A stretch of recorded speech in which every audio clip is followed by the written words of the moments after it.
professeur à l'Université du Québec à Rimouski, va nous présenter une communication intitulée Sur quelques modèles logiques, tétralemme, carré sémiotique, schéma tensif, templum, dualité et autres.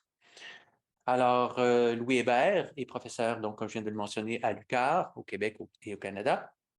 Ses recherches portent principalement sur la sémiotique textuelle et visuelle, la sémantique interprétative, la méthodologie de l'analyse littéraire, le nomastique, Magritte, le bouddhisme et la spiritualité. Louis Hébert a fait paraître environ 80 articles et chapitres de collectifs. Il a fait paraître cours de sémiotique chez Garnier, notamment dispositifs pour l'analyse des textes et des images aux presses de l'Université de Limoges. Il a fait paraître également Introduction à la sémantique des textes en 2001 chez Honoré Champion. Il a dirigé ou co-dirigé de nombreux ouvrages collectifs, dont le dernier qui est sous presse, Sens de la transcendance, études sur la spiritualité chez Classique Garnier. Il a diffusé dans Internet le dictionnaire de sémiotique, que vous pouvez trouver à l'adresse www.sémiotique.org.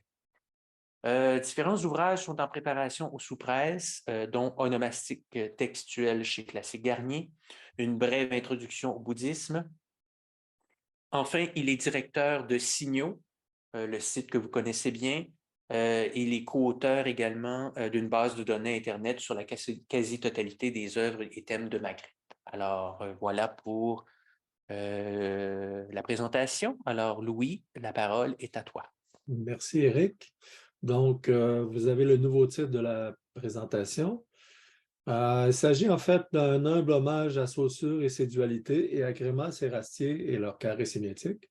Je vais faire une étude comparée rapide de différents modèles logiques oppositifs existants ou nouveaux. Vous avez la liste ici. Je ne vais pas la lire puisqu'on les verra de toute façon dans la présentation. Le carré sémiotique est développé par Grémas et Rastier en 1968. C'est le produit de l'articulation logique d'une opposition donnée.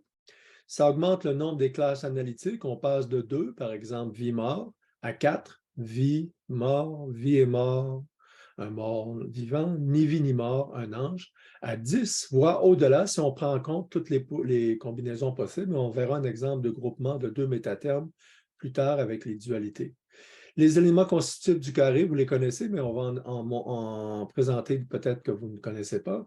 D'abord, il y a les termes, A, B, les métatermes, les regroupements entre les termes, les relations entre les termes, les opérations par lesquelles on passe d'un terme à un autre, la quantité ou l'intensité des termes ou métatermes. Le carré sémiotique est un dispositif qualitatif. On ne parle pas beaucoup de quantité, mais je vais essayer d'intégrer un peu la quantité dans ce dispositif. 6, la pondération de chacun des 2 termes du métaterme. Le métaterme peut être équilibré, autant de A que de B, positif, plus de A que de B, ou négatif, moins de A que de B. 7, l'intensité du mélange des 2 termes. Est-ce que les termes sont plutôt fusionnés, plutôt brassés, plutôt contigus ou plutôt séparés? Le sujet observateur qui procède au classement, les modalités vérédictoires associées, le vrai, le faux, et les modalités ontiques, le factuel, le possible, le contrefactuel et l'impossible. Les objets, les caractéristiques qu'on classe sur le carré, le moment de l'observation, les transformations et successions sur le carré, les relations méréologiques de type tout-parti, ensemblistes de type classe-élément ou typicistes de type occurrence ou modèle manifestation du modèle. Donc, ça donne le dispositif que vous avez ici. On fonde le carré sémiotique avec le terme A, le terme B. On a le regroupement ici de A et B qui donne le terme complexe. La négation ni A ni B donne le terme neutre. Et vous avez l'ensemble des 10 termes et métatermes qui forment le carré sémiotique. Si on essaie de donner un exemple de carré sémiotique, c'est le carré que je vais appeler du féminin et du masculin. A, c'est masculin, B, c'est féminin. Masculin plus féminin donnera des choses comme androgyne, hermaphrodite. Non féminin, non masculin donnera des choses comme ange. Et il y a d'autres occurrences avec les autres métatermes, mais on ne les regardera pas en détail. Non féminin, ça serait homas, matcha. Non masculin, ce serait féminin. Évidemment, je dois faire une mise en garde maintenant qu'il y a beaucoup de polices de mots qui existent. Les expressions que je rapporte ici, je ne suis pas nécessairement d'accord avec elles puisqu'elles sont péjoratives et discriminantes. Le carré sémiotique est le 4 groupes de Klein. Le carré sémiotique est fondé sur deux termes qui forment nécessairement une opposition, que ce soit vie, mort, etc. Les parcours sur un carré sémiotique se font sur les termes et ou les métatermes. Le cas de groupe de Klein peut être, voire doit être, fondé sur deux termes qui ne forment pas une opposition, mais se combinent. Par exemple, être et paraître, ce n'est pas un opposé, ce sont deux facettes différentes qui se combinent de différentes manières. Vouloir et faire forment le carré volitif qui donne sur le cas de groupe de Klein vouloir faire, non vouloir faire, vouloir non faire, non vouloir non faire. Sur ce même cas de groupe de Klein, on peut faire un carré déontique avec devoir et faire, un carré factitif avec pouvoir et faire, et un carré avec faire et faire ne pas faire, etc. Dans un cas de groupe de Klein, selon Courtese, il n'y a que des métatermes, 4, il n'y a pas de termes simples. Et les parcours se font uniquement sur les métatermes. On peut contester ces restrictions a priori et concevoir que les termes simples peuvent être impliqués. Il existe des êtres sans quelque paraître que ce soit. Il existe des paraîtres sans quelques êtres que ce soit, par exemple dans le bouddhisme, certaines théories. Et on peut donc concevoir aussi des parcours impliquant les termes simples et pas seulement les termes complexes. Par exemple, on peut passer d'être à non-être ou d'être à paraître plus être. Le carré d'Aristote ou carré logique ou carré d'Apulée. Le carré d'Aristote ne semble utilisable ou n'est utilisé du moins que pour les propositions de type sujet plus prédicat, voire uniquement des propositions avec des quantificateurs. Tous les hommes sont mortels, aucun homme n'est mortel, etc. Dans l'abstrait, le carré sémiotique peut, lui, fonctionner sans proposition logique. Par exemple, homme, non-homme, mortel, immortel. Cependant, un carré sémiotique concret est toujours sous-tendu par une proposition. Si je place Socrate sous mortel, le terme A du carré sémiotique mortel-immortel, cela correspond en fait à la proposition Socrate est mortel. Carré d'Aristote et tétralemme. Le carré d'Aristote, c'est deux propositions de base avec les mêmes sujets et prédicats qui peuvent s'opposer par leur qualité et ou leur quantité, tous, aucun, au moins un, etc. En produisant quatre propositions différentes. Tous les humains sont mortels, aucun humain n'est mortel, etc. Le tétralemme, c'est un peu différent. Ce sont deux prédicats opposés, deux caractéristiques, qui donnent lieu à quatre propositions pour un même sujet, et une seule est vraie. Soit A est vrai, soit B est vrai, soit A et B est vrai, soit ni A ni B est vrai. Exemple, tous les humains sont mortels et vrai, ou faux, ou vrai et faux, ou ni vrai ni faux. Aristote connaissait le tétralemme, mais il le rejetait au profit du dilemme. Deux possibilités. Dans le dilemme, A est vrai ou A est faux, sans autre possibilité. C'est le principe du tiers exclu.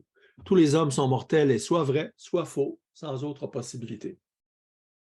Les logiciels de Nagarjuna utilisent des tétralemmes appelés Catuskoti. Deux utilisations en sont faites. Positive, qui est rare, les quatre propositions sont vraies. Le Bouddha est, le Bouddha n'est pas, etc. Autre exemple, les humains sont mortels, ne sont pas mortels, etc. Les quatre positions. L'utilisation négative, la plus fréquente, les quatre propositions sont fausses. Ce n'est pas qu'on ne peut pas choisir, ce qui serait de l'indécidable, c'est qu'elles sont fausses.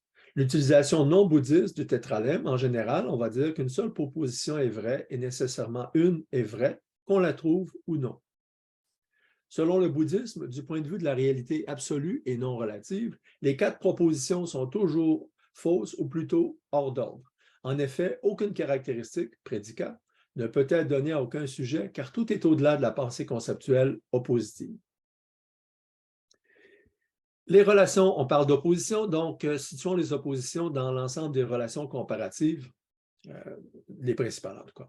L'ipséité, l'identité à soi, ce A, ce même A. L'identité ordinaire ou transitive, ce A égale cet autre A. La similarité, A égale est à peu près à A'.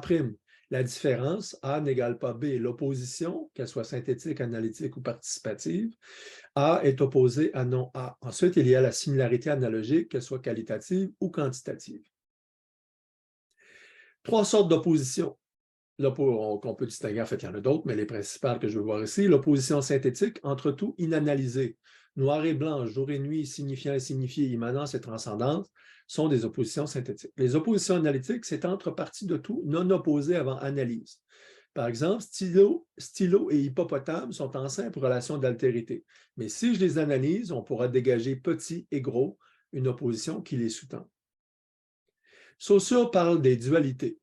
On peut aussi parler d'opposition participative parce que la partie est opposée au tout qui l'inclut, dont elle participe.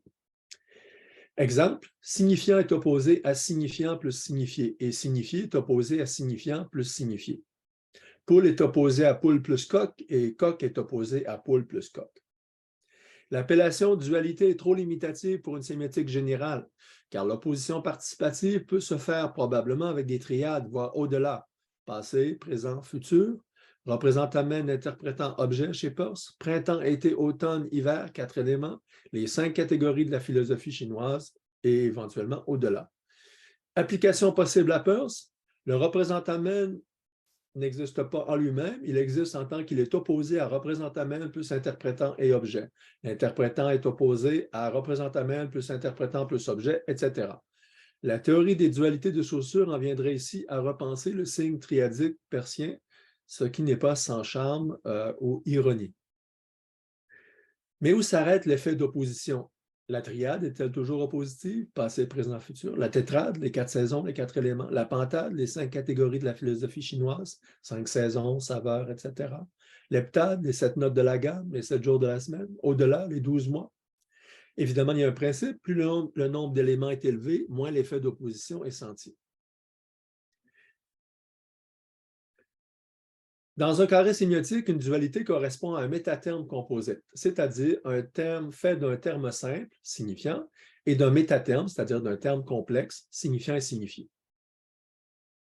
Mais comme une dualité existe toujours avec une autre dualité, ce métaterme composite en présuppose un autre et réciproquement. Donc, il y a 2 métatermes en réalité qui sont faits dans la dualité par rapport au carré.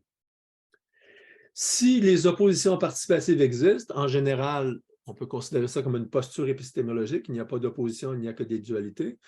Mais si dans un cas, on peut considérer aussi qu'il y en a dans un cas particulier, par exemple signifiant, signifié. Si l'opposition participative, il n'y a donc ni une monade pure sans opposition interne possible, ni une dyade pure avec une simple opposition, mais une interaction par la dualité entre ces 2 modes ontologiques.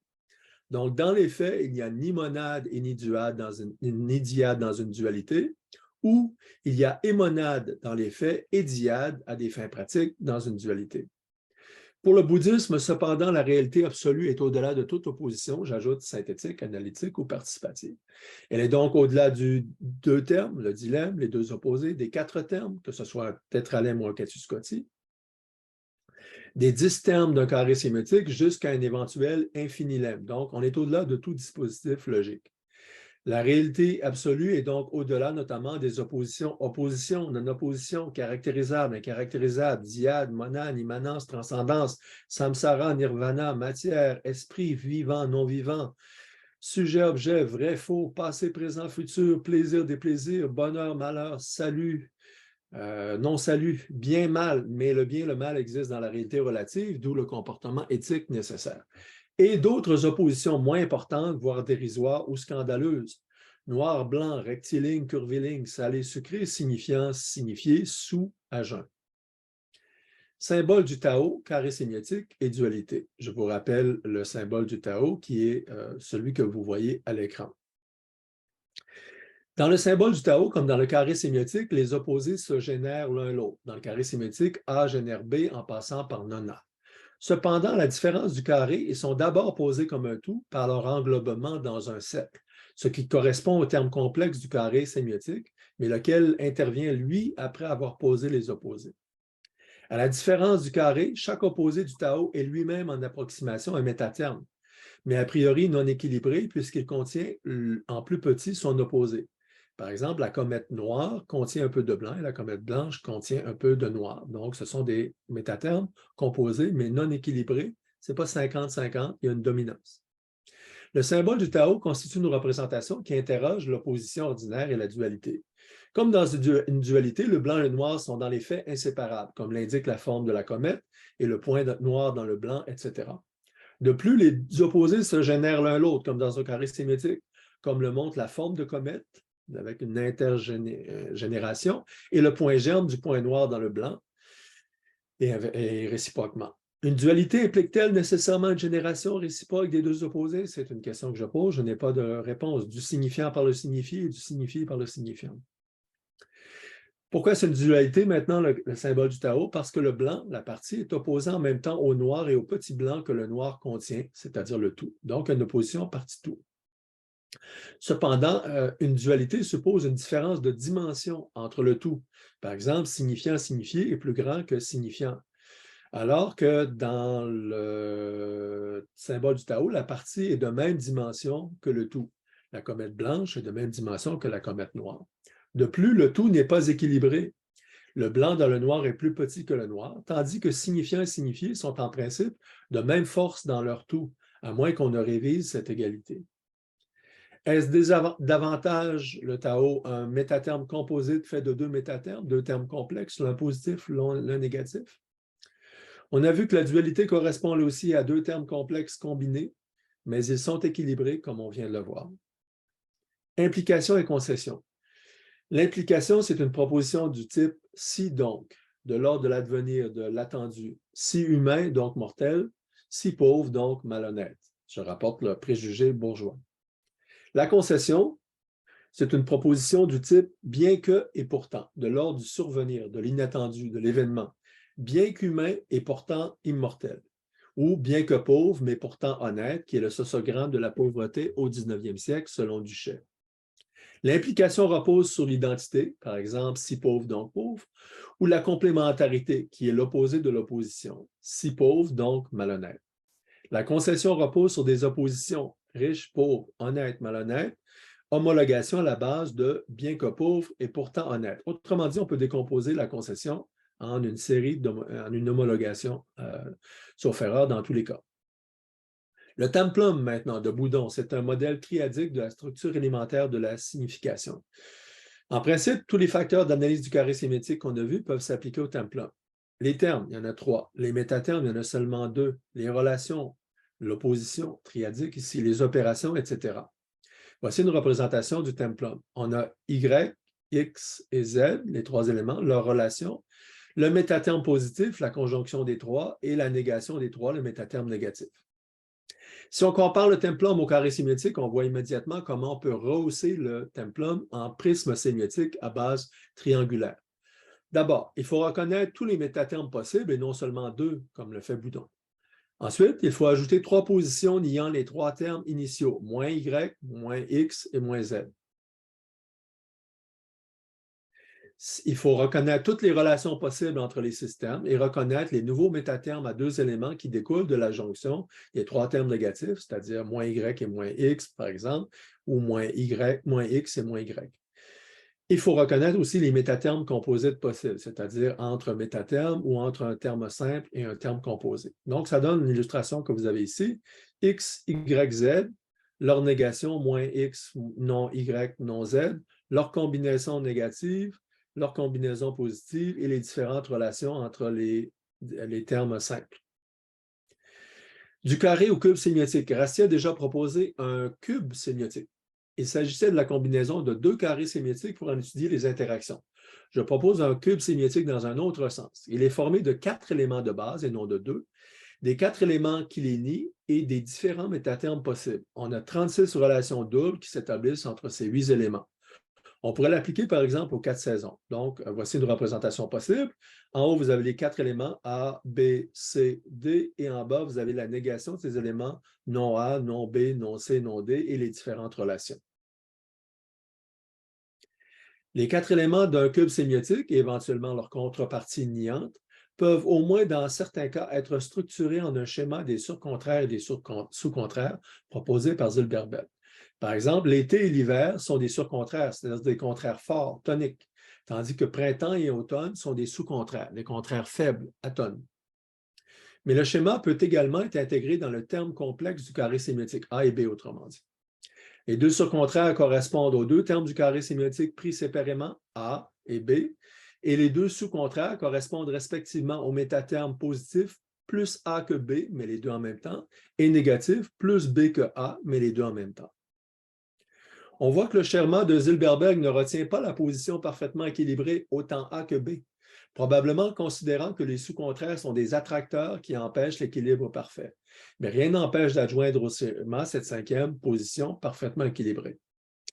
En généralisant le schéma des surcontraires, on peut l'utiliser pour des éléments qui ne sont pas opposés, sauf éventuellement localement. Par exemple, nos surcontraires ou prétendus sous-contraires seront chocolat et cerise, et nos sous-contraires seront chocolat à la cerise et cerise au chocolat. On peut prendre histoire et études littéraires, et nos sous-contraires seront histoire de la littérature et histoire littéraire. On peut s'inspirer de cette généralisation pour le carré sémiotique et autres dispositifs oppositifs, c'est-à-dire en leur permettant d'articuler des choses qui ne sont pas a priori des oppositions. Appliqué au carré, la généralisation le transforme en une sorte de 4 groupes de Klein évolués. Voici une représentation possible du schéma des sous-contraires et surcontraires. Les surcontraires sont la position 1, par exemple, la culture A, et la position 2, la culture B. Entre les deux, on a la position 3, la culture A tirée vers la culture B, et la position 4, la culture B tirée vers la culture A. Et j'ai mis la position 5, l'intermédiaire entre les deux, la position 5, par exemple, dans un biculturalisme parfait, qui serait l'idéal, disons, du Canada, au point de vue du bilinguisme, par exemple. Au-delà du cube sémiotique, d'autres modèles logiques sont possibles, voire nécessaires. Par exemple, on peut penser à un prisme pentalémique qui rendrait compte des 5 composants des différents domaines du monde en philosophie chinoise traditionnelle. Par exemple, 5 éléments, 5 saisons, 5 saveurs. Ça donnerait pour les saisons été, non-été, hiver, non-hiver, etc. pour les 4 saisons.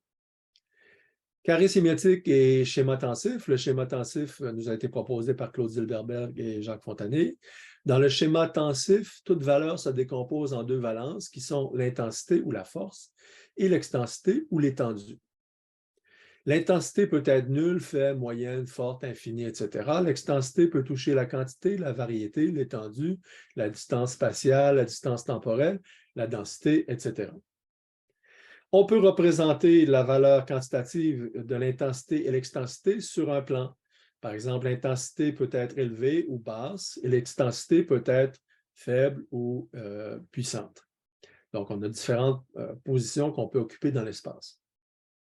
Le schéma tensif est une sorte de carré sémiotique spécialisé. Pourquoi spécialisé?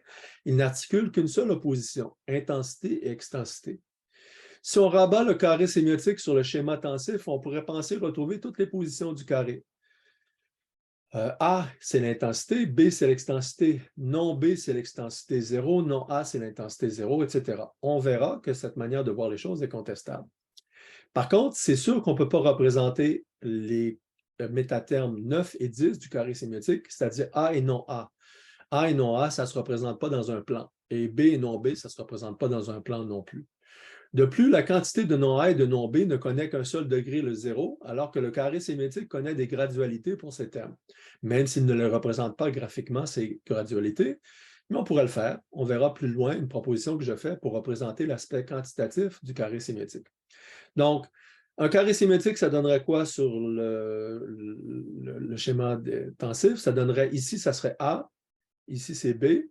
Non A, c'est évidemment ici. Non B, c'est ici aussi. A et B, c'est dans le coin supérieur droit, etc. Donc, on peut retrouver les 9 positions, mais on ne peut pas être en même temps A ici et non A ici. Donc, c'est la seule limite de cette représentation-là. Mais comme on avait prévenu, on peut contester la projection que je viens de faire du carré symétrique sur le schéma tensif. En effet, 0A, l'intensité, ça n'égale pas non A. Ce n'est pas la même chose. C'est un qualitatif versus un quantitatif. 0B, dans l'extensité, ça n'égale pas non B. Ce sont deux choses, à mon avis, différentes. On peut se demander si par ailleurs, on ne pourrait pas descendre sous 0 avec des cadrans négatifs qu'on ajouterait au schéma. Reste à voir à quoi cela correspondrait au juste, reste à voir si cela devrait se représenter sur le carré sémiotique. Et justement, je propose la représentation suivante. Elle est un peu plus compliquée que le carré sémiotique de base, mais elle permet d'ajouter le quantitatif. Comment ça se fait? Ici, on a A, ici c'est B, non A, non B, non A. Donc, toutes les positions, les 10 positions du carré sémiotique sont là. La quantité maintenant, ici c'est 0A, ici c'est 1A, plus, voire infini de A. Ici c'est moins A, moins 1A, moins 2A, etc., jusqu'à moins infini A. Même chose pour le B, même chose pour le non A, non B, et la même chose pour le non A. Ensuite, maintenant, comment représenter la dominance éventuelle de, par exemple, A sur B? Au milieu de cet arc-là, nous avons le métaterme équilibré, autant A que B. Ici, nous avons le terme positif à la gauche, plus A que B. Et ici, nous avons le terme négatif, plus B que A. Donc, les 10 positions du carré symétrique sont représentées avec les métatermes équilibrés, positifs et négatifs, plus l'aspect quantitatif du A et du B et du non-A et du non-B. Voilà, ça termine ma présentation. Vous avez quelques éléments bibliographiques. Évidemment, il y a tous les ouvrages de Rastier, tous les ouvrages de Zilberberg-Fontané qui sont repris dans mon livre Cours de sémiotique 2020. Vous avez un article que j'ai fait sur sémiotique et bouddhisme, carré sémiotique et tétralemme. Et vous avez un article récent sur modèle logique de la structure élémentaire de la signification, où je parle des modèles que je viens de présenter. Plus en détail dans certains cas et avec de nouveaux éléments que j'ai ajoutés aujourd'hui dans d'autres cas. Voilà, merci de votre attention. Merci de l'invitation aux organisateurs et bon succès.